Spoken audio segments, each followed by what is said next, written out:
법에 대한 관심이 우리 사회를 바꾼다. 박주민 송채경화의 법 바리바리 오늘 9번째 시간 시작하겠습니다. 안녕하세요. 저는 한겨레 21의 송채경화입니다. 안녕하십니까. 법 읽어주는 남자 박주민입니다. 네, 요즘 법 알아가는 재미에 푹 빠진 여자 곽현아예요.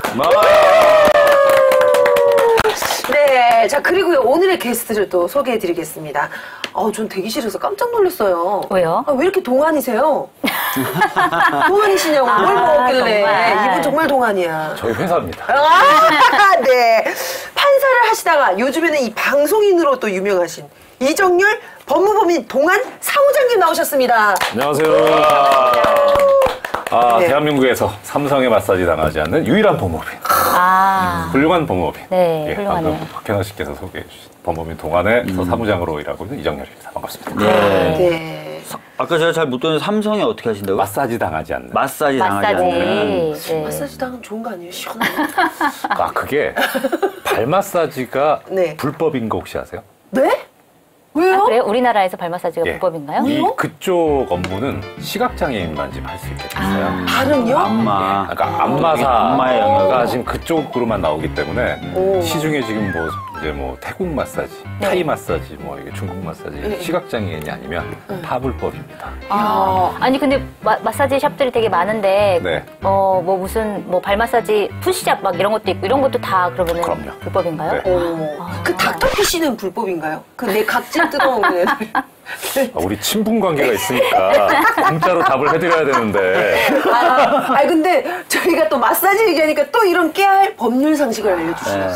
그러네요. 역시 법무법인 닥터피쉬가 동안. 불법이면 닥터피쉬를 구금하나요? 아니면 죄송해요. 의원님. 그만해야 의원님. 제가 아까 동안 얘기한다고 했을 때 바로 그러면 안 그러시면 된다고 했더니. 어떻게 좀 의원님 받쳐서 제가 선포해 드리려고 했는데 재밌네요. 근데 최근에 살을 굉장히 많이 빼셨다고. 네, 진짜 혹시 많이 빼셨어요. 배우로 데뷔하는 거 아니냐라는 소문이 돌고 있는데 어떻게 된 건가요? 저기 기자님 너무 대본대로 하시죠. 법사위에서 네. 진짜 매번 나오세요. 법사위에서 단골 메뉴예요. 그래요? 네. 왜 당근? 뭘로 어떤 소재로? 문제 있는 판사들 도표로 정리하면요 항상 나오세요. 탑으로 항상 계시는. 근데 몇 년 지났음에도 불구하고 그렇구나. 그만큼 이제 좀 큰 역할을 하셨다는 거 아니겠어요? 오히려 네, 반증하는 오히려 거 좋은 아니에요? 거. 아까 양심적 병역 거부 그것도 최초 판결하셨지만 재밌는 판결들, 톡톡 튀는 판결들도 많이 하셨고 또 판사들의 정치적인 비판, 정치적인 표현의 자유 네. 관련돼서도 또 어떻게 보면 굉장히 독특한 행보를 많이 걸으셔가지고 하여튼 야당들이 주 단골 메뉴로 언급을 하셔서 저는 계속 판사님 이름을 보면서 법사를 진행할 때가 많습니다. 그렇군요. 이번에 그 김명수 대법원장님 인사청문회 때 보니까 장제원 의원이었던 걸로 제가 기억을 하는데 네. 좀 전에 이제 박 의원님 말씀하신 도표가 나오는데 다 같이 쓰나 봐요. 다 같이 중앙에 쓰나 제 봐요. 이름이 있더라고요. 네. 정중앙에. 그래갖고 와, 수계로 보는군요. 수계. 그 수계죠. 예. 이거 중요임무 종사자도 아니고 그냥 수계. 재밌네요. 오늘 재미집니다. 방금 말씀드린 의원님께서 말씀하신 수계, 중요임무 종사자 이거 다 법률 용어입니다. 네. 저는 물 속에 있는 괴물일 줄 알았어요. 그렇게 알고 웃으셨군요. 네. 제가 오늘 이렇게 많이 웃을 거예요. 법률 용어를. 그러니까 법률 용어에서 제 식대로 해석해가지고 쉽게. 이렇게 막 웃을 거예요. 예.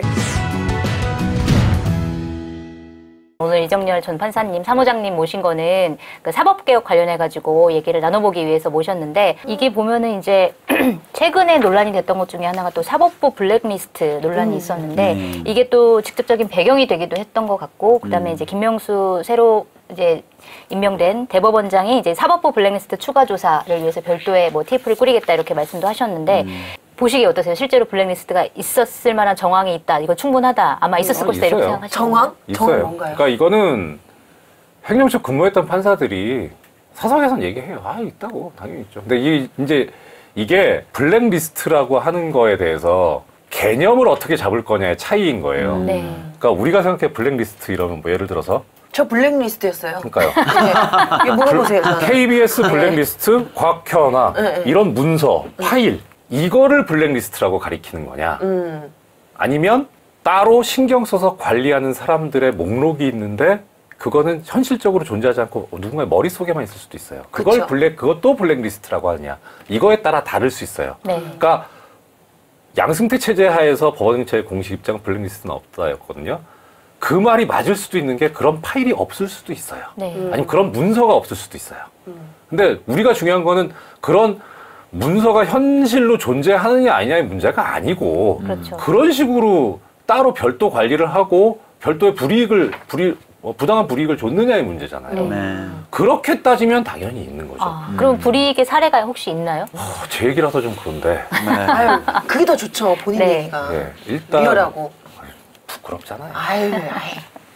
일단 판사들이 제일 중요하게 생각하는 게 두 가지입니다. 하나는 그러니까 일을 더 많이 처리해 놓고 가는 거. 네. 그다음 두 번째는 그 과정에서 항소나 상고나 이렇게 불복 사례가 적은 거. 네. 이 두 개, 이게 사실 근데 이게 양립하기가 상당히 힘들어요. 왜냐면 일을 많이 하면 당연히 불복 사례가 더 많아질 수 그렇겠네요. 있고, 네. 불복 사례를 줄이려면 일을 적게 해버리면 되거든요. 불복 안 할 것만 처리하면 되니까. 근데 자랑 같지만 그때 제가 처리율이 112%인가 그랬어요. 그러니까 더 많이 했죠. 네. 근데 저도 그건 지금까지 신기하고 불가사의하다고 생각하는데 항고가 한 건도 없었어요. 오, 네. 완전히 만족한 거죠. 이야. 저도 일처리에. 그거는 아직도 왜 그런지는 이해를 못 오호라. 하겠는데 하여튼 그래서 2013년도 2월달 정기 인사 때 창원에서 이제 좀 생활 본 거지. 그러니까 수도권으로 옮기고 싶다고 인사 희망을 했어요. 네. 안 보내요. 업무 성과도 좋은데. 네. 이거는 설명이 안 돼요. 네. 예. 뭐 그것도 그렇고 뭐 저 말고 다른 분 같으면 예를 들어서 아까 이제 강기갑 의원님 말씀하신 이동현 판사 같은 경우에 형사단독하다가 바로 그 다음에 재판 업무가 아닌 가압류 가처분이라 그래갖고 그 재판 안 하는 업무가 있어요. 어허. 글로 보내요. 갑자기. 예, 그 다음 이제 인사 때. 그 다음 인사 확 때. 바꿔버려요. 그리고 이건 또 제 얘기지만 제가 2004년도에 양심적 배원 거부 판결하는 등 뭐 형사단독 했었거든요. 네. 그 다음 해에 그 법원에 계속 남부법원에 남아 있는데 근데 보통 그러면 계속 그 업무를 하게 하잖아요. 네. 근데 이제 교통사고 손해배상 전담부로 저를 보직을 바꿔요. 그러니까 이게 블랙리스트라는 게 사실 정말 심하게 이렇게 운용을 하고 써먹은 게 양승태 대법원장 체제 하지만 시절에. 예전부터 있었어요.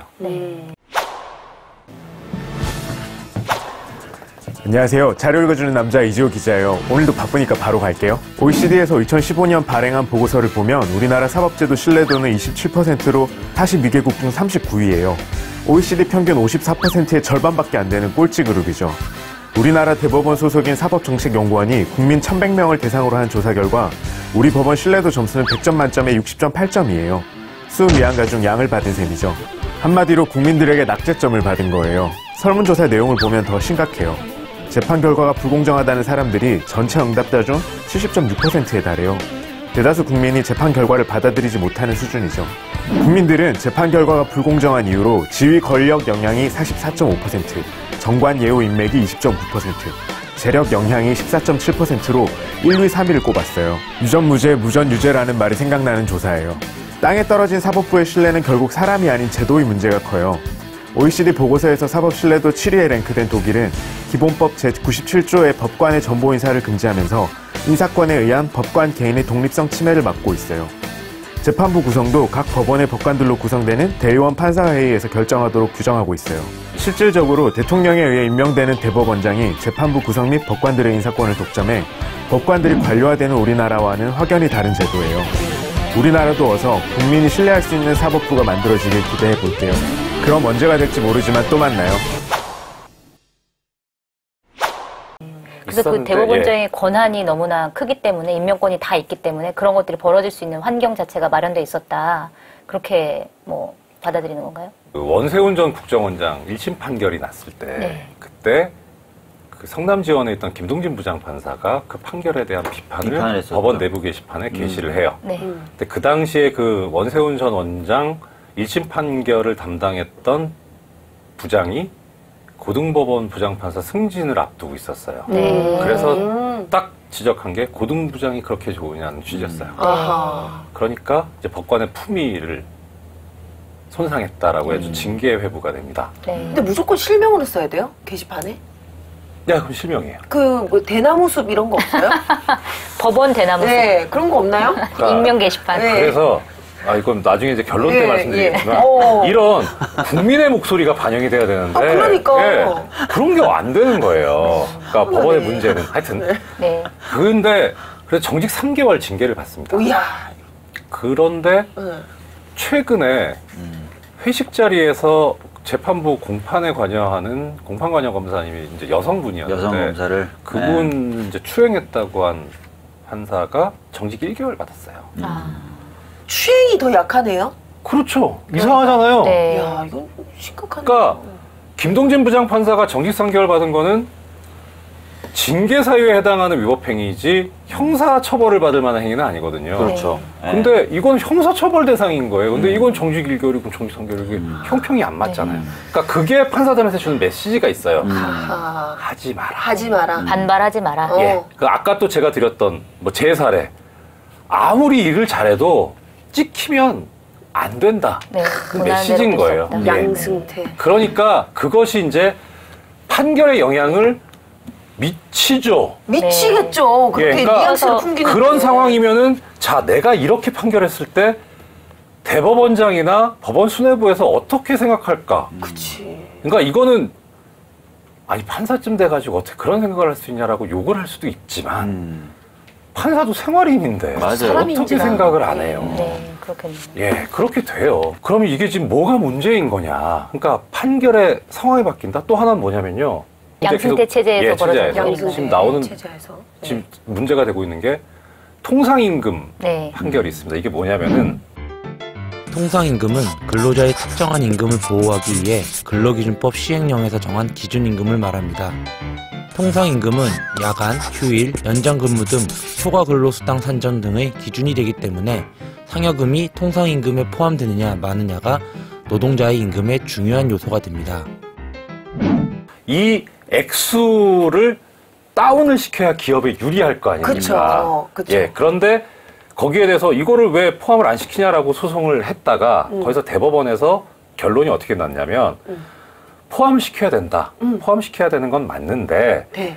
당초에 이거를 포함시킬 거냐 아닐 거냐에 관해서 노사 간의 합의가 먼저 이제 성립이 안 됐었다면 아. 그러면 이거를 포함시켜서 기업이 흔들릴 정도로 위험해지는 상태에 빠진다면 이러한 것을 퇴직금 산정하는데 액수에 포함시키는 거는 신이치, 그러니까 인간적인 도리가 아니다. 뭔가 이렇게 꾸불꾸불 돌아가는 예, 느낌. 그런 판결을 내요. 네. 진짜 제 스타일 아니네요, 판사님들. 그러니까 요지는 뭐냐면 이 돈을 주면 기업이 망하냐 안 망하냐가 판단 기준이 돼버린 거예요. 기업이 판단 기준이네요. 그렇죠. 그러니까 그것도 웃기지만 자 그러면 내가 이걸 청구하면 우리 회사가 망하냐 망할까 안 망할까? 그럼 내가 어떻게 알아요? 그렇지. 그럼 이거는 뭐냐면 내가 권리가 있냐 없냐를 법을 가지고 판례를 가지고 내가 해석할 수 있는 예측 가능성을 주는 게 아니라 전권이 판사한테 가 있는 거예요. 이런 법이 어디 있어요? 이런 식의 판결을 해요. 아하. 환장하는 거죠. 왜 웃으세요? 그러니까 만약에 그거를 예를 들어서 졸려보겠습니다. 졸린데 이 졸음을 참기 위해 아니에요. 굉장히 노력하는. 제가 매력적인 얘기인데 지금 제가 그러시는 이거 거예요. 보실까봐 목소리를 크게 왜 했는데 그러냐면 이정열 판사님 근데 말씀을 곽현아님만 바로 보고 해요. 그러니까 곽현아님은 딴 데 쳐다보지도 더 쳐다보긴 보는데 졸려. 그 덫을 하셨어. 제 올해 이슈입니다.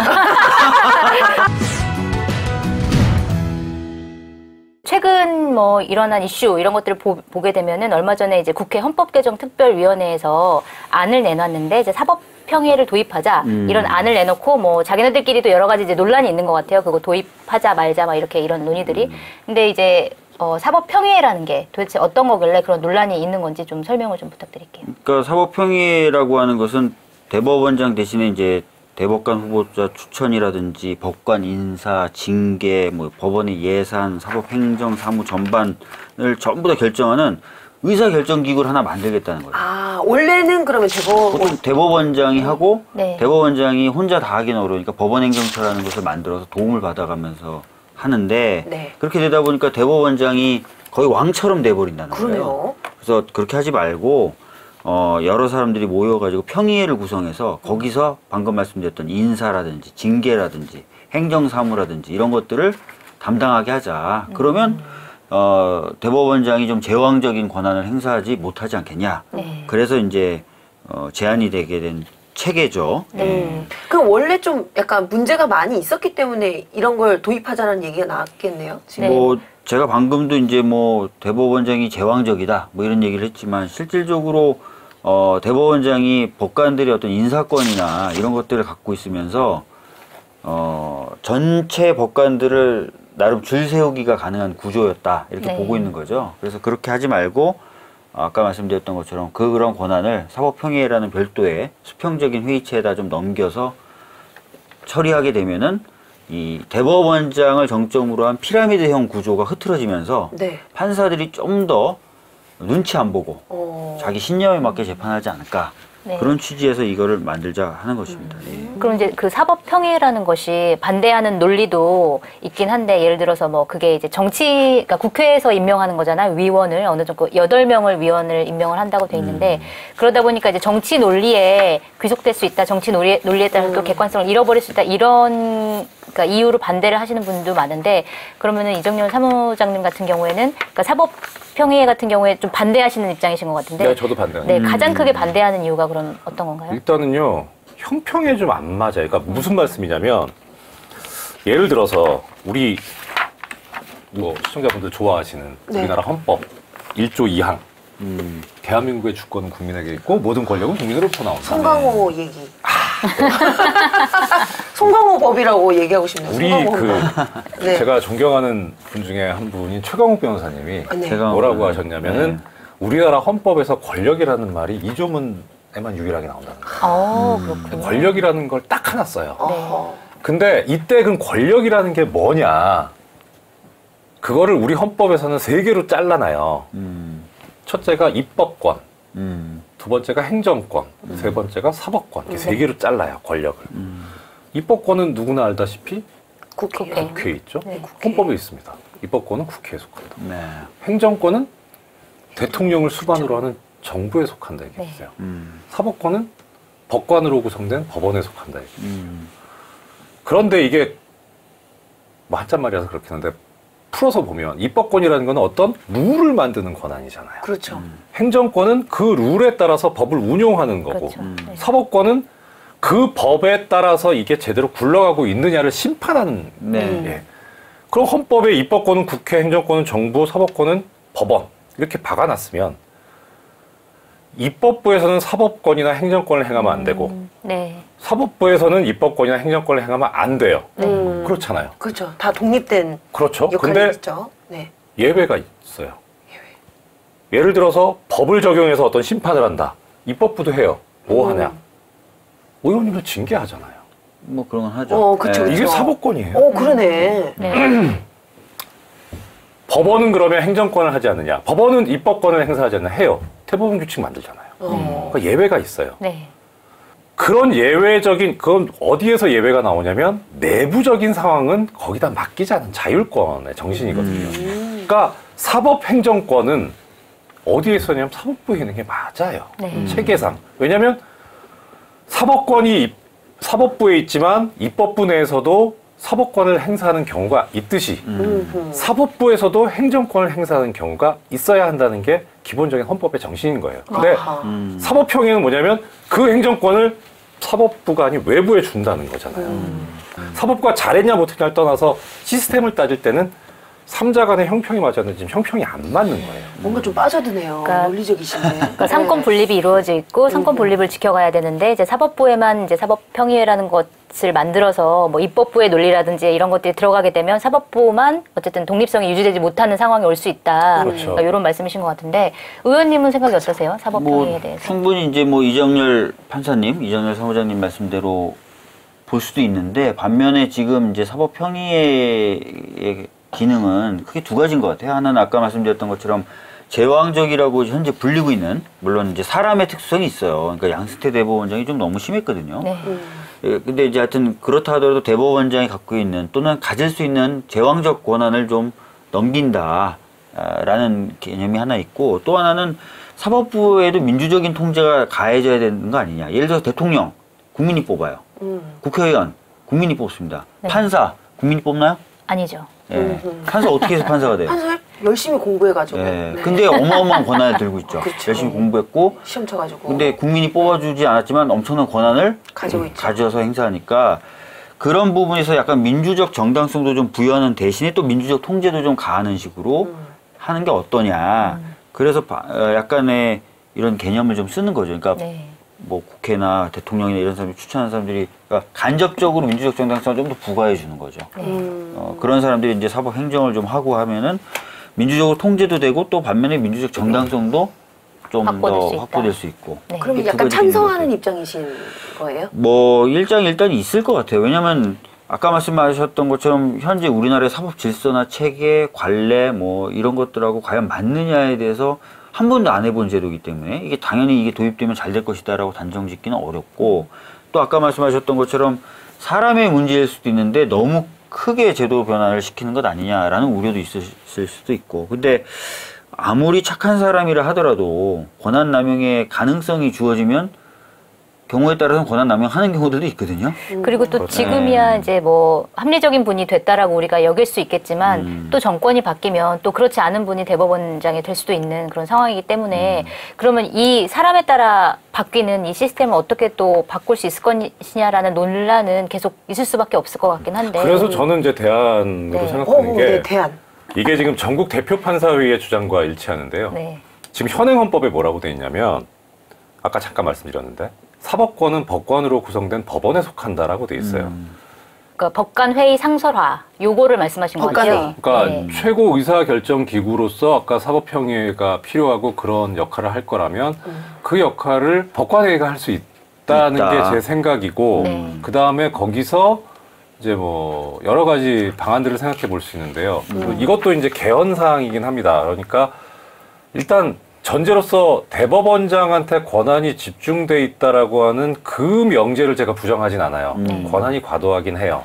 그런데 그 과도한 권한이 있기도 하지만 양승태 씨는 너무 심하게 했던 거고 그걸 배제하고 나서 정말 순수하게 너무 권한이 집중돼 있다라고 하는 그 부분만 지켜보자는 거죠. 그래서 그거를 일단은 대법원장을 그러면 좀 낮춰야 된다. 네.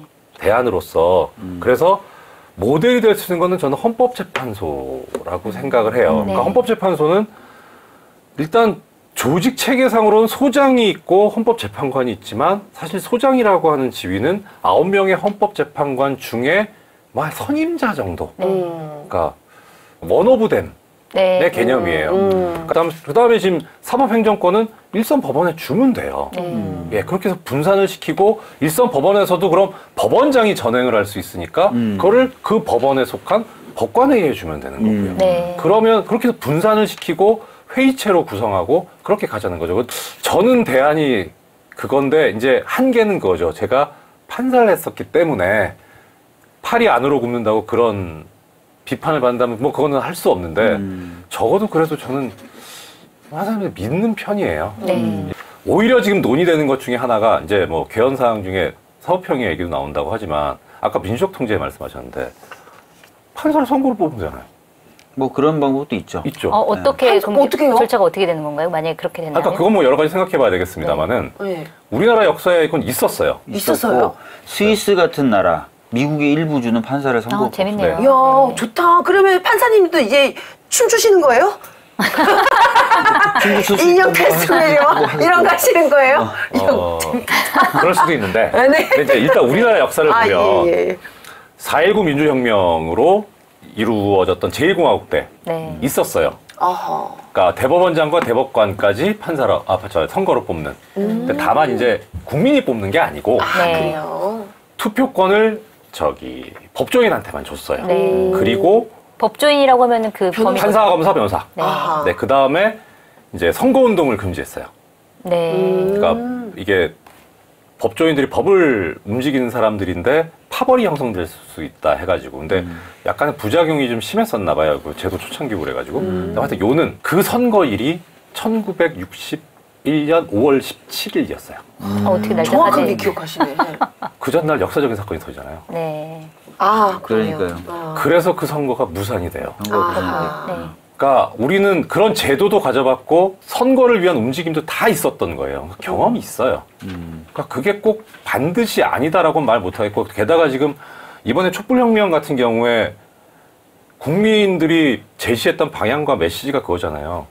국정에 우리가 지금 헌법에 대의민주주의를 채택하고는 있지만 대의민주주의를 최소화시키고 국정에 국민이 직접 참여하겠다. 네. 지금 스마트폰도 있고 여러 가지 수단들이 있으니까 얼마든지 그렇게 하겠다. 그런 거에서 보면 판사를 국민이 직접 선출한다. 이게 과연 정말 뜬금없고 택도 없는 소리냐라고 하기에는 예전에 시기상조다라는 얘기가 있었는데 이제 얘기해 볼 때가 되지 않나. 이제 개헌 얘기도 나오니까. 예.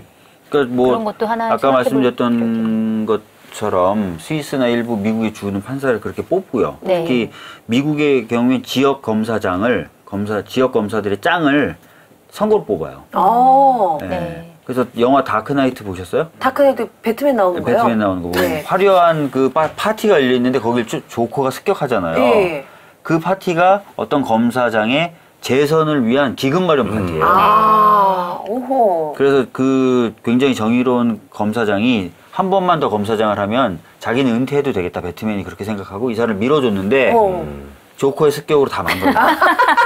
야, 또 그런 영화에 그런 부분이 있구나. 네. 오, 재밌다. 아니 뭐 판사를 뭐 선거로 뽑는 나라도 있는데 그러면은 지금 나온 그 사법평의회처럼 다른 나라도 사법평의회 같은 그런 기구가 시스템이 있는 있어요? 나라가 네. 또 있나요? 갑자기 이렇게 대본이 없는 질문을 죄송합니다. 네, 없었던 걸로. 어, 네. 그러니까 결국 제일 중요한 거는 개헌이고 뭐고 나온 얘기가 개헌은 국민의 의사잖아요. 국민의 의사에 맞는 뜻에 맞는 사법부 그런 사법이 돼야 되는 거예요. 네. 그러니까 법이라는 것도 내가 그 적용을 받고 내가 이게 내 권리냐 아니냐 그걸 내가 알아야 되는데 내가 뭔 소리인지 모르겠다. 이게 무슨 법이냐. 왜 이렇게 어려운 용어를 써요? 저희 아, 그 그래? 이유가 뭐예요? 그래 저희 같은 사람들 아, 그래요? 너무, 네, 너무 먹고 어려워. 살아야 되니까 네. 이해해 주세요. 아, 근데 네, 알겠습니다. 그러면 안 되죠. 그렇죠. 예, 그러면 안 되죠. 그러니까 결국은 사법평의회가 맞냐, 네. 아니면 뭐 이거 판사회의 상설화가 맞냐, 그거는 모르겠어요. 근데 중요한 거는 우리 국민들께서 어떤 생각을 가지고 계시는가. 그러니까 제가 아까 이제 판사회의 상설화를 말씀드렸던 전제는 뭐냐, 그래도 판사들 아직 믿을만 합니다라는 그런 말씀이었는데, 아니, 나 못 믿겠다. 네. 하면 사법평의회가 답일 거예요. 네. 그거는 뭐 형평, 균형 이거하고 다른 문제죠. 우리나라의 주인인 국민들께서 그렇게 결정을 하시는데 저는 그게 제일 중요하다고 생각합니다. 아, 네. 그렇군요. 예. 그러니까 현아 씨께서 하신 그 말씀이 제일 중요해요. 법이 뭔데 이래야 되는 거 아니에요? 이게 제일 중요한 거예요.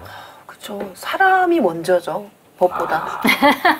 사람이 먼저다 문제. 왠지 그거 할 말 없어서 그냥 나온 얘기.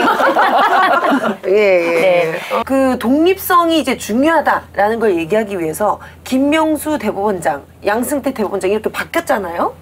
그러면은 이게 뭐 판결이나 이런 것도 좀 뭐 영향을 많이 미치나요? 이런 분위기가 많이 바뀌나요? 본인 사건에 대한 기대 때문에 그러시면 네,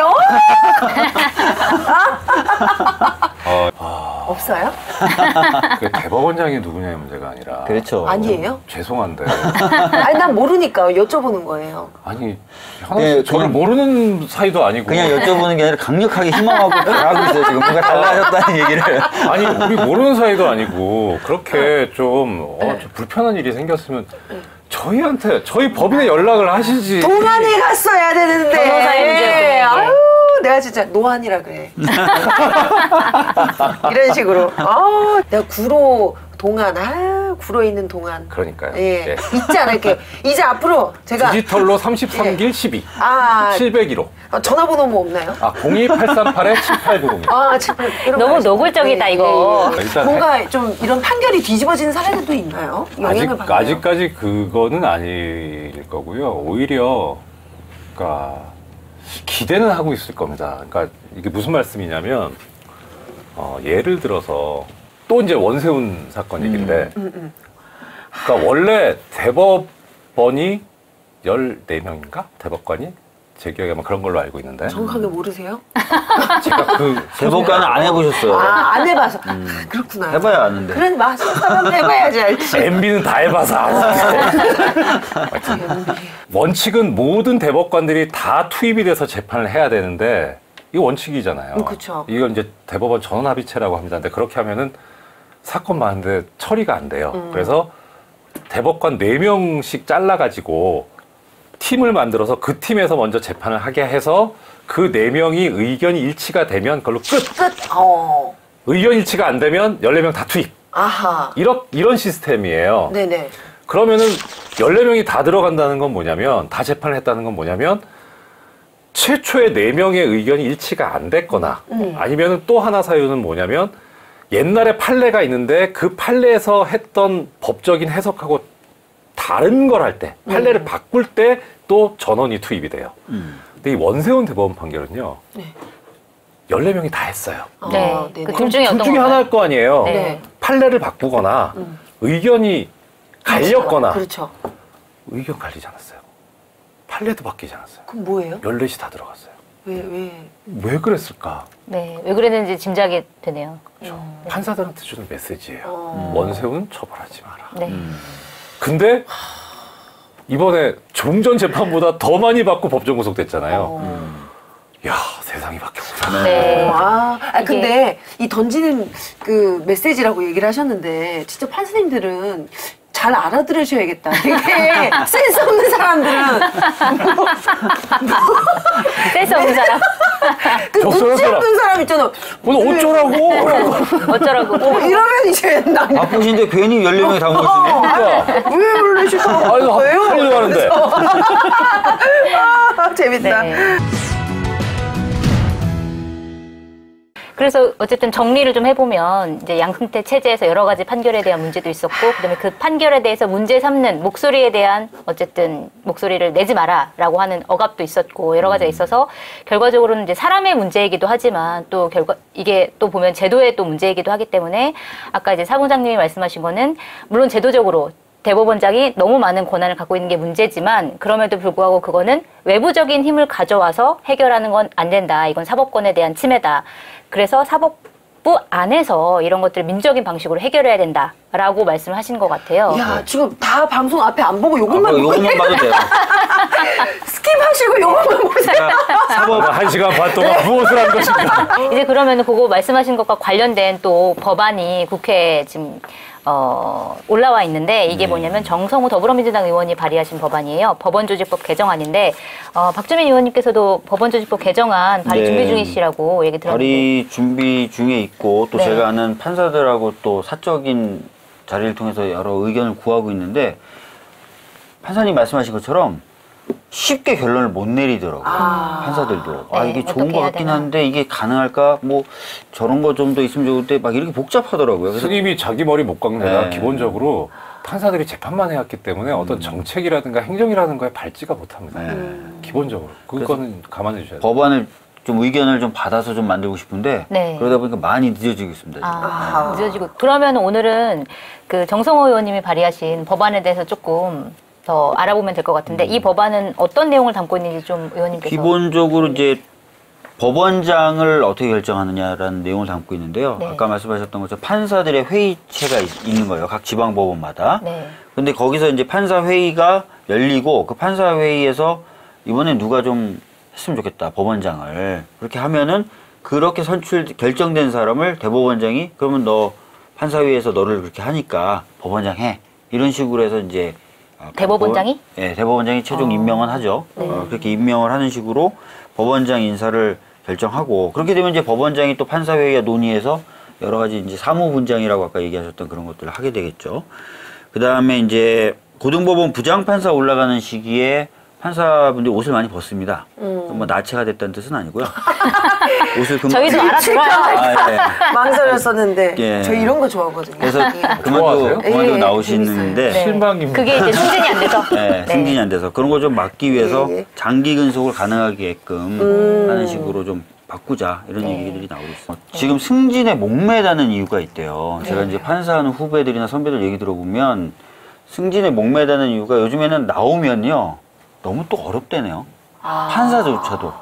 그래서 변호사 웬만하면 좀 안에서 장기 끝까지. 근속하고 싶다는 사람이 점점 늘어나고 있는 추세고 그러다 보니까 좀 더 오래 있으려면 승진을 계속 해야 되잖아요. 네. 그럼 승진을 더 오래 하려면 또 누구한테 잘 보여야 돼요, 지금 상황에서. 대법원장에게 그렇죠. 그래서 이 바깥에서의 경쟁이 가속화되고 경쟁이 세지는 게 점점 오히려 이 법원 내 피라미드 구조를 공고하게 만드는 역할도 한다 그러더라고요. 그래서 장기 근속을 가능하게 하면 뭐 있고 싶은 사람은 굳이 승진 눈치 안 봐도 계속 있을 수 있게 되니까 약간 눈치도 덜 보게 되고 뭐 네. 그런 어떤 효과들도 노린 것 같아요. 저는 판사님들 이제 공무원이라서 끝까지 저는 있을 수 있는 걸로 알았는데 옷 벗어야 돼요? 나치가 된다는 뜻은 그렇죠. 그런 뜻은 아니고요. 근데 네. 왜 옷을 벗는 건가요? 네. 왜 승진 안 하면 그래도 나 철밥통 아니에요? 나 그냥 승진 안 해도 되는데 끝까지 있을래 이러면 안 되는 거예요? 일단 하나 말씀드릴 거는 판사는 종신직이 아니에요. 그러니까 뭐 정년이 있긴 한데 네. 그거를 현상을 보신 게 서기호 의원. 재임용. 예, 10년마다 재임용을 받아야 되는데. 그래요. 예. 근데 그게 사실 진짜 사문화돼 있던 제도였었거든요. 근데 그거를 15년 만인가 세상에 다시 드러낸 게 이제 양승태 서기호 의원을 상대로. 그러니까 그때 당시에 판사들이 받은 충격이 되게 컸죠. 그러니까 우리가 그냥 재판 열심히 하고 일 잘하면 되는 줄 알았는데 보니까 찍히면 안 된다. 그러니까 10년 계약직이구나. 정규직이 아니었군요. 예, 알고 보니. 그렇게 이제 인식이 되게 만든 사건이었었어요. 진짜 궁금한데 판사 월급 얼마예요? 제가 지방부장 할 때 네. 월급 다 한 달에 500쯤 됐었던 한 달에 500. 세금 떼고? 세전세후? 세후인가? 세후? 네. 예. 통장에 들어온 돈이 500이면 500? 세후겠죠. 네. 근데 아시잖아요. 월급은 통장을 잠깐 스쳐가잖아요. 그렇죠. 사이버머니죠. 일단 그거만 알아요. 카드가 올해 5번 달에 연체되나 안 되나? 연체는 안 될 것 같다. 여기까지만 신경 쓰지 뭐 구체적으로 얼마인지는 잘 기억은 안 나요. 대략 그쯤 되는 것 같아요. 그러니까 최근에 보도 낸 거 보니까요. 월 수입이 200이 안 되는 변호사 굉장히 많답니다. 엄청 많대요. 의원님 어떠셨어요? 변호사 저요? 시절에. 많이 버셨어요? 굶을 때도 좀 있었죠. 그럼 의원님이 되셔가지고 아주 좋습니다. 늘어나셨네요. 수입이. 아이고. 아직 모르세요? 이 축하드립니다. 방송하는 이유? 집 살려고? 집 살려고 이 박영님 방송 하시는 거 그래서 아니에요? 변호사 하실 네. 때 힘드셔가지고 저 책상에서도 주무시고 삼각김밥 많이 드시고 저희 그 삼각김밥 안에 녹음 회사의 들었대요. 동료들이 네. 돈을 우리 방송에 이렇게 다원적이고 있었나요? 민주적이죠? 네. 회사 동료들이 돈을 십시일반 모아줬었어요. 진짜요? 막판에. 네. 세월호 가족분들 옆에 있을 때 벌이가 없으니까. 네. 하여튼 근데 최근에 그러다 보니까 제 후배 판사들 같은 경우 기수가 낮잖아요. 그 판사들은 나가면 죽는 줄 알아요. 법원에서 나가면 죽는 줄 알아요. 그러니까 더 신경 쓰인다는 거예요. 그렇겠다. 위에는 부장이, 위에 있는 법원장이 나를 어떻게 생각하지? 이걸 생각을 안 할래야 생각 안 할 수가 없대요. 진짜 그렇겠네요. 그렇겠네. 네. 그러니까 그래서 수입을 늘릴 수 있는 방법은 결국 법원에서 고스펙을 쌓는 거죠. 그러니까 그게 아까 고스펙이라는 게 뭔가요? 말씀인 승진. 아니 예를 들어서 지방법원장 하다 나온 분, 고등법원장 하다 나오신 분, 달라요. 대법관 하다 나오신 분, 대우가 다 수입료가? 완전히 다르죠. 나와가지고 네. 다 이제 어디 로펌 들어가면 그냥 막 어마어마하게 이제 버시나 봐요. 그런 분. 어마어마까지는 모르겠는데 적어도 그래도 확실히 그러니까 차등이 있나 봐요. 네. 또 그렇게 들었어요. 이 정관예우 이거 네. 참 문제인 것 같아요. 네. 이거 전관예우를 우리가 어떻게 좀 봐야 되는 건가요? 네. 저는 안 해봤기 때문에 어. 있어요라는 말을 못 하겠어요. 왜냐면은 안 해봤으니까. 근데 많은 분들이 있대요. 그러면은 아니야 없어라는 말도 못 하겠어요. 왜냐면 다들 있대는데 뭐 있으니까 그렇겠지. 그렇겠죠. 저는 근데 사실은 제가 변호사 하면서 몇 번 겪어봐서 상대측 변호사. 그 얘기해 주세요. 센 분이 나왔을 때 재판 진행을 제가 몇 번 당해봐서 어떻게? 한도 끝도 없이 사건이 길어져요. 네. 또 길 잡고 또 길 잡고 이건 분명히 잘못한 거거든요. 상대방이 네. 누가 봐도 증거도 다 있고 근데 이제 손해배상 청구 소송인데 재판 자체가 한 1심이 뭐 1년 2년 이렇게 막 가버리더라고요. 1심이? 네, 1심만.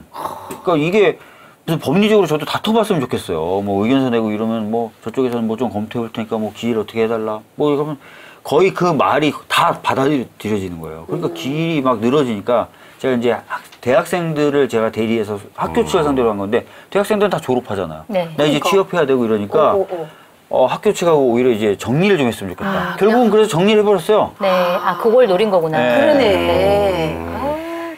그런 케이스가 제가 한 두세 건 이상 되고 그다음에 전관예우는 있는 걸로. 제가 사법연수원 다닐 때 검찰 시보를 했을 때인데 열심히 제가 시보라는 게 수습생, 실무 수습생으로 해서 이러고 쉽게 있는데 말하면 인턴인데 갑자기 문 옆에 있는 여직원부터 시작해서 검사까지 방 안에 있는 사람이 누가 들어오자마자 다 일어나는 거예요. 일동 기립. 일동 다 일어나는 거야. 근데 저는 누군지 모르고 제가 얼굴 익힌 그 검찰의 간부가 아니니까 누구지 이랬는데 변호사예요. 네. 변호사인데 네, 얼마 전에 옷을 벗은 네. 나체가 된 검사장님 네. 들어온 거죠. 네. 아까는 나체 아니라면서요. 왜냐면 같은 방송에서 다른 얘기. 근데 옷을 벗은. 그러니까 다 일어나는 거예요. 그러더니 이제 검사하고 둘이 그 옆에 쉬는 방에 딱 들어가서 한참 얘기를 나누다가 탁 나오면서 아 걱정하지 마시고 선배님 뭐 저 딱 이러는 거예요. 네. 아, 그 드라마 한 장면이랑 똑같네요. 문 나오면서 똑같아. 막 웃으면서 걱정 마십시오 이러면서 나오잖아요. 너무 똑같아서 그 기억이 또 제 뇌리에 강하게 박혔어요. 네. 전관이유는 있는 거. 그러니까 저도 없다고는 말 못하겠어요. 예. 이정열 판사님은 안 해보셨지만 있는 거. 근데 확실히 안 해보거나 안 받아보신 분들도 많아요. 그렇죠. 네, 그렇죠. 진짜 네. 점점 많아지고 있는 것 같고 그런데 이게 하시는 일부가 일부가 물을 흐리는 거죠. 네. 근데 그 일부가 물을 흐리는 것에 영향을 받아서 시장이 다 요동치기도 하고 사법부 전체에 대한 신뢰가 떨어지기도 하고 하거든요. 그래서 정관예우 하시는 분 소수의 분인데 확실히 잡아내야 돼요. 네, 진짜 그래야 될 것 같네요. 잡지 마세요. 네. 왜요? 제가 어떻게 잡겠습니까? 잡는 저 지금 저기 변호사 등록이 안 되고 있잖아요. 저 등록되고 된다면 3년 후쯤부터 변호사 등록 이러시면 안 됩니다. 되지 않으실까요? 동환 사무장님 이러시면 안 됩니다. 네, 그래서 이 법안의 핵심이 그 법관의 장기 근속을 가능하게 하는 법안인데요. 이 법안에 대해서는 어떻게 생각하세요? 저도 오늘 방송 때문에 처음 접하게 됐는데 아, 그러시군요. 손을 좀 많이 보긴 해야 될 것 같아요. 네. 이 법안을요? 네. 핵심은 동의를 하나? 네. 그러니까 네. 정신은 아주 좋아요. 정신은 네. 좋은데 일단 이게 현실로 벌어졌을 때 어떻게 될 것인가가 예를 들어서 어느 하나의 지방법원의 장을 그 판사회의에서 선출을 한다. 뭐 하면 그렇게 해서 대법원의 건의라면 임명권자가 그대로 이제 해주는 창원지방법원을 예로 들게요. 창원지방법원에 발령이 났어요. 누가? 대법원장이 발령을 내지 않습니까? 그럼 거기에 발령 받은 사람 판사들이 전부 다 예를 들어 사법연수원 제가 23기인데 전부 다 23기다. 네. 그러면 거기서 원장 선출하면 되죠. 네. 근데 발령받은 판사가 10기, 11기, 12기부터 40기까지 있어요. 거기서 40기가 원장이 되겠어요? 네. 10기를 왜 보냈겠어요? 네. 원장시키라고 하는 거지. 그러니까 이것부터 이 구조가 어떻게 해결이 될 것인가 사실 이 법안을 봐서는 약간 그런- 사실 좀 이해가 안 갔어요. 그리고 의원님께서 법안 발의하실 때 이 내용까지 좀 포함을 해서 그런 내용까지 좀 반영을 해야 되겠네요. 그러니까요. 네. 그리고 법안 내실 때 음. 그 대나무 숲 게시판 만드는 것도 네. 박현아법으로. 예, 너무 예, 답답해 하실 것 같아서 판사님들이 얼마나 좋겠어요. 참 이게 저도 너무 안타까운데 뭐 이정열 전 판사님처럼 좋은 판사님도 분명히 계시잖아요. 근데 대다수의 국민들은 참 법원을 좀 신뢰하지 않는 부분이 있어요. 뭐 유전 무죄, 무전 유죄 이런 식의 예도 나오고 있는데 맞습니다. 이런 국민들의 인식 뭐에 대해서 어떻게 생각하시는지도 궁금하네요. 일단 제일 중요한 건요. 국민이 답이에요. 국민들께서 그렇게 생각하시면 그게 맞아요. 그러니까 지금까지 제가 법원 있을 때도 그랬고 법원에서 제일 주로 했던 게 뭐냐면 우리는 열심히 하는데 국민들이 알아주지 않는다였거든요. 저도 그런 생각을 가졌던 적이 있고 근데 아니죠. 대한민국의 주권은 국민에게 있고 모든 권력은 국민으로부터 나오는데 주권자가 그렇게 생각하면 그 주권에서 파생된 권력을 위임받은 자는 잘못하고 있는 거죠. 그러니까 유전무죄, 무전유죄라고 생각한다 그러면 맞아요. 네. 그러면 실제 그게 아니라면 그게 아니다라고 제대로 하고 제대로 보여드려야죠. 그런데 그걸 못하고 있는 거죠. 그리고 의원님 계시지만은 노회찬 의원님 말씀하셨잖아요. 네. 3호 정찰제 판결. 최보로한테는 징역 3년 집행유예 5년 항상. 네. 그래 왔으니까. 그럼 어쩌겠어요. 그렇게 생각하신다는데. 그러면은 왜 사법개혁을 해야 되느냐? 왜 해야 되느냐? 국민들이 원하니까. 네. 국민들이 법원을 못 믿으니까. 검찰을 못 믿으니까. 국민들이 믿게, 왜? 국민을 왜 믿게 해야 됩니까? 그분들이 주인이니까. 그분들이 세금을 내고 그 세금 받아서 먹고 살잖아요. 카드값 내고. 카드가 교통카드. 예, 교통카드. 예, 예, 예. 그러니까 네. 주인이 뭘 원하는지를 알고 거기에 따라야 되는데 아니 우린 잘하는데 왜 못 알아? 예, 이게 민중은 개돼지다 하고 뭐가 달라요? 예, 그러니까 저는 아까 질문 아마 그 취지는 아니었던 것 같은데 국민들의 인식에 대해서 국민들의 인식은 잘못되어 있지 않습니다. 아하. 국민들께서 그렇게 생각한다는 걸 빨리 알고 그걸 따라서 맞춰야 된다는 생각이에요. 어우, 너무 멋진 대답이네. 근데 그게 그야말로 아 내가 국민으로부터 권력을 위임받은 사람이라는 생각을 할 수 있게 저는 그게 그러니까 사법부 독립도 좋고요. 대의 정치도 좋고 다 좋은데 그건 제도잖아요. 그 제도는 왜 있느냐? 국민의 기본적 자유와 권리를 보장하기 위해서 헌법을 만들고 그 틀을 만들어 놓은 건데 마치 대의제도가 왕인 것처럼 사법부의 독립이 지상과제인 것처럼 아니거든요. 국민의 자유와 권리를 보호하려고 하는 거니까 그걸 빨리 알고 거기에 맞춰야 된다는 생각입니다. 네. 그러면 어쨌든 사법개혁을 우리가 해야 되는데 국민들의 뜻을 따라서 사법개혁을 해야 되는데 사법개혁에서 가장 시급한 문제, 뭐 가장 중요하게 생각하는 문제, 그거를 꼽아보신다면 뭐가 있을까요? 그럼 어차피 저한테 물으셨으니까 저 개인적인 견해. 그러니까 주권자인 국민한테 다시 돌려주는데 재판권을 국민한테 주면 되잖아요. 그게 제 생각이에요. 네. 그러니까 지금 예를 들어서 국민참여재판을 합니다. 네. 국민참여재판을 하는데 배심원단이 결정을 해요. 의견을 내요. 근데 그 의견에 대해서 반드시 따라야 되진 않아요. 네. 왜냐하면 헌법에 모든 국민은 법관에 의한 재판을 받을 권리가 있어요. 그러니까 배심원단, 법관이 아닌 배심원단이 결정을 했는데 거기에 재판부 무조건 따라가야 된다면 이건 현행 헌법상은 위헌이에요. 네. 그러니까 그 조항을 손을 봐야죠. 법관에 의한 재판에서 그거를 어떻게든 배심제든 뭐 참심제든 뭐 그건 제도는 어떻다 쳐도 국민이 직접 재판할 수 있는 권리를 보장해 줬으면 좋겠어요. 그거는 기소도 마찬가지. 현아 씨 가셔가지고 야 이거는 이거 재판 넘겨야 될 것 같은데 그렇게 결정할 저 필요 잘할 수 있어요, 그런 거. 전 잘하실 거예요. 예.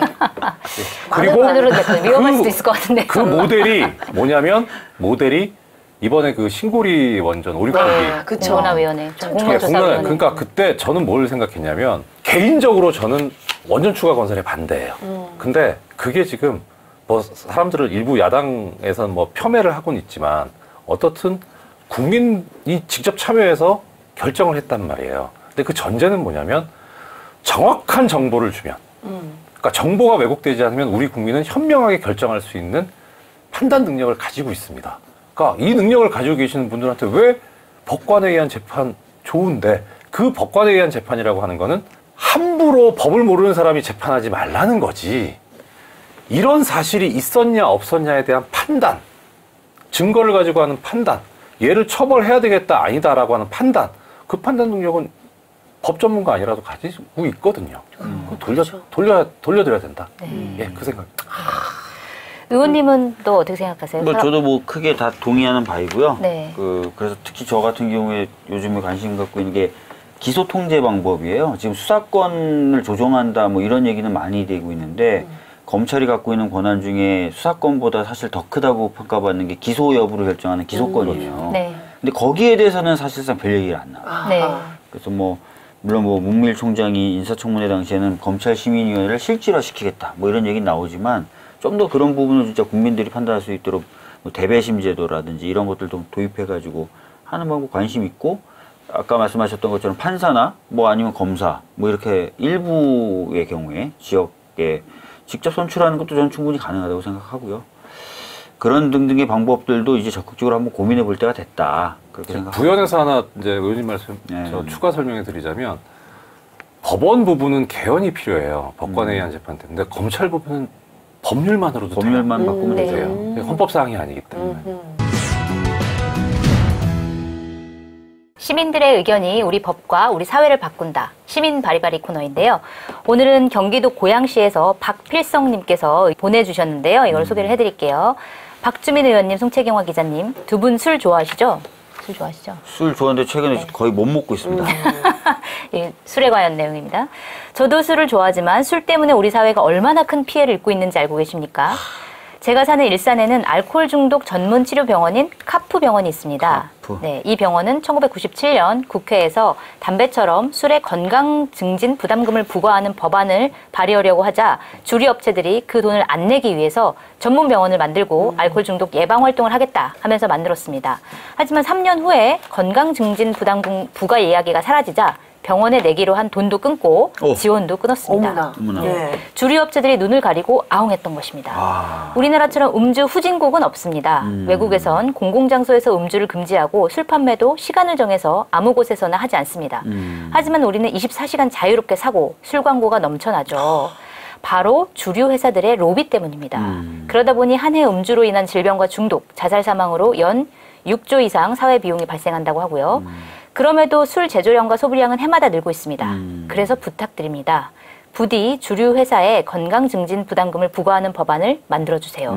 또 술 제조량을 정하는 곳은 국세청입니다. 그런데 국세청 직원들이 퇴직 후에 낙하산을 타고 재취업하는 곳이 바로 주류 관련 회사라고 하는데 그들이 국세청에 또 로비를 하죠. 그러니 국세청 직원들의 퇴직 후 주류 회사 재취업을 막는 법안 이것도 꼭 만들어주시기 바랍니다. 이야. 술을 좋아하는 저로서는 굉장히 뜨끔한 이분 진짜. 아니 근데 이분 굉장히 전문적이세요. 네. 전문적인 내용을 다 알고 계시네요. 박 의원님 어떠세요? 이 법안 가능할 것 같나요? 이것은 검토를 해볼만 할 것 같아요. 실제로 그리고 지금 건강증진 부담금 얘기가 사라져서 전혀 이런 부담을 안 하고 있다면 그것도 좀 문제가 있는 것 같고요. 그래서 법안 발의 가능성이 얼마나 되는지 한번 검토해서 되는 대로 발의를 좀 하도록 하겠습니다. 지금 우리나라가 좀 술에 대해서 굉장히 관대한 편이잖아요. 그래서 최근에 이제 국민들이 이 술로 인한 범죄, 이 형벌을 낮추는 것. 네. 그 뭐라 그러죠? 좀 고급스럽게? 심신미약 감경 이거를 네, 없앴다. 맞아요. 술을 마셨다고 해서 고급은 형을 아니고. 감경해주는. 고급 아니에요? 예. 저는 어려운 말. 어려운 말. 네. 그래서 거기 이제 많은 분들이 이제 청원을 하셨더라고요. 네. 이제 뭐 술로 인해서 뭐 사고 치고 이런 거 이제 봐주면 안 된다. 근데 지금 이분은 또 이 술로 그 술 가격 안에 우리가 또 국민들의 건강을 책임지는 부담금을. 그 세금을 매기자. 네. 지금 이거 이런 한번 내용이시네요. 조사해봐야 될 것 같아요. 그러니까 국세청 직원들이 퇴직 후에 정말 주류업계에 얼마나 취직하는지. 네, 그거 이거 국정감사 때 뭐 한번 이럴 때. 뽑아가지고 네, 문제 하면서 제기해보는 것도 재밌을 것 같은데요. 네. 네, 이렇게 법 발의에서는 시민들의 의견을 기다리고 있습니다. 시민들이 의견 보내주실 곳은요, 저희 페이스북 페이지가 있는데요. 박주민 송채경의 법 발의 검색하시면 페이스북 페이지가 나오고요. 여기에다가 의견을 남겨주시고 성함, 연락처, 주소를 남겨주시면 저희가 선정을 해서 선물을 보내드리도록 하겠습니다. 네, 아유, 의견을 저희가 남겨주시면 꼼꼼히 다 읽으면서 동시에 선물도 저희가 또 이렇게 꼼꼼하게 준비를 했습니다. 짜자잔! 네, 죽을 만큼 힘들면 회사 그만두지 그래. 제목이 너무 파격적인 것 같은데. 가 아니고, 안 되는 이유. 라는 반전이 이런 있는 반전 제목이네요. 제목이 있는 요 책이 굉장히 요즘 베스트셀러라고 합니다. 그 지난주에 저희가 칼퇴근법 관련돼가지고 방송을 했었잖아요. 그래서 이 책을 저희가 준비를 했는데 출간 즉시 20만 부. 와. 야, 20만 부면 인쇄가 부럽다. 얼마야? 부럽다. 출판사가 좋네요. 한겨레 출판이야. 책을 양서를 펴냈는데. 그러니까요. 한겨레 출판. 굉장히 이 책 인기가 많은데요. 의견 남겨주신 분들께 저희가 또 선물을 드릴 테니까 지금 남겨주세요. 지금 제 말 무슨 뜻인지 아시죠? 평범한 디자이너로 일하던 저자가 과로 자살에 대한 유혹을 이기고 SNS에 올린 만화가 일본 시민들에게 또 굉장히 호응을 얻었다고 합니다. 그래서 출간된 만화책인데 사실 일본이 요즘 이 과로 때문에 굉장히 문제가 많이 됐었잖아요. 자, 만화의 공감과 의사의 지리문답, 과로 우울에서 벗어나 자신의 행복한 삶을 찾는 방법을 제시하는 이 책. 죽을 만큼 힘들면 회사 그만두지 그래.